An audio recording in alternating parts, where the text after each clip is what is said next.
क्या हमारी जो लाइफ़स्टाइल चेंज हुई है, उसकी वजह से ये भारत दुनिया में पहला देश बन चुका है जहाँ डायबिटिक पेशेंट सबसे ज़्यादा है? लाइफ़स्टाइल एक बड़ा कारण हो सकता है? कई चीज़ें हैं इसकी वजूहात में। पहले एक तो डायबिटीज़ के टेस्ट नहीं होते थे या इतना आदमी हेल्थ कॉन्शियस नहीं था और बहुत बड़ा मर्ज़ माना जाता था इसको। और इसका पता भी जब चलता था, पहले बाथरूम भी ऐसे नहीं होते थे, तो उसके पेशाब पर, जहाँ पर उसने पेशाब किया वहाँ चींटियाँ आने लगती थी, तो ये समझ लेते थे कि इसको डायबिटीज़ हो गई। अच्छा। या हकीम लोग बोतल में ऐसे, कांच की बोतल में, शीशे की बोतल में देखकर बता सकते थे।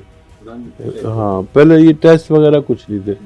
ये तो आप इन 40 सालों में ज़्यादा टेस्ट वगैरह देख रहे हैं। तो न थायराइड के टेस्ट थे, न डायबिटीज़ के टेस्ट थे, न ये तो अब बहुत ज़्यादा बीपी वगैरह जाँच नहीं सकते थे। लेकिन पहले आदमी मशक्कती बहुत था, मेहनत बहुत करता था।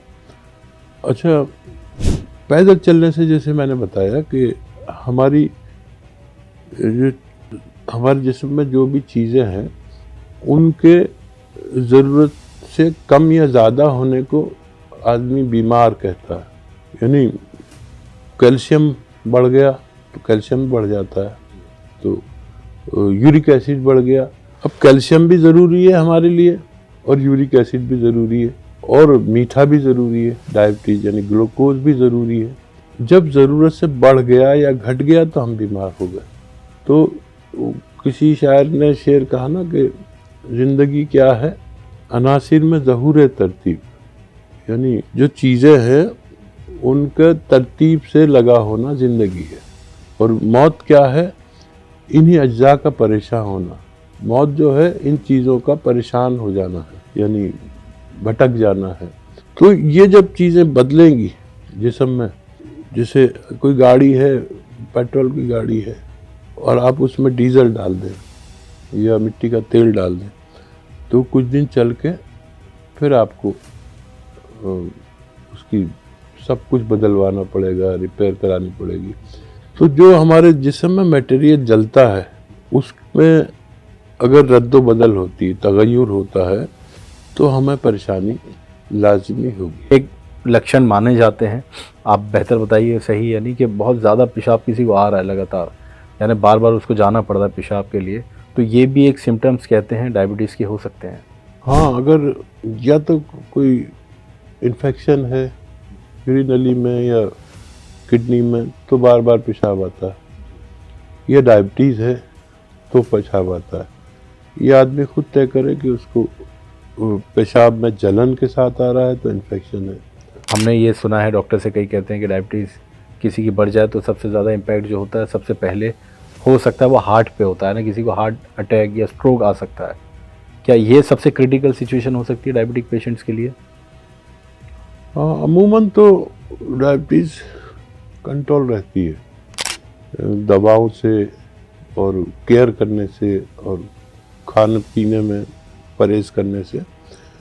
ये देखिए, सबसे ज़्यादा जो शुगर है वो 2-3 चीज़ों में है।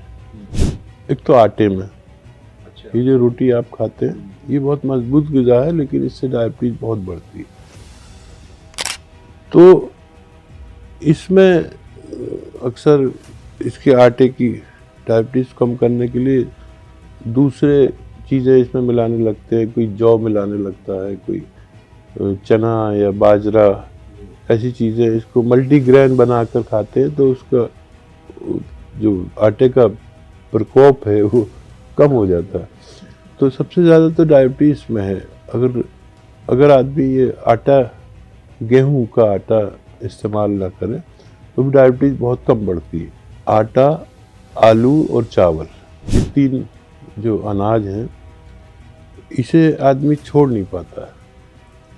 कुछ आदि ऐसा है कि अगर वो आटे की रोटी की जगह किसी और चीज़ की रोटी खाए तो उसकी डायबिटीज़ बराए नाम बढ़ेगी, लेकिन वो रोटी नहीं छोड़ पाता है।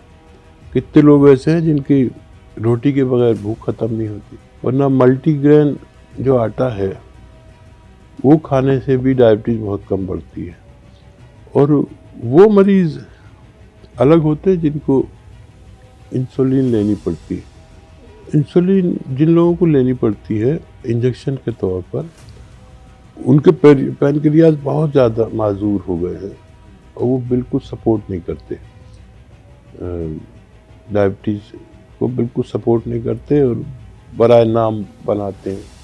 वरना गोली से ही आदमी का कंट्रोल हो जाता है। एक गोली से आदमी के 6-7 घंटे डायबिटिक आदमी के गुजर जाते हैं और वो डायबिटीज़ कंट्रोल रहती है।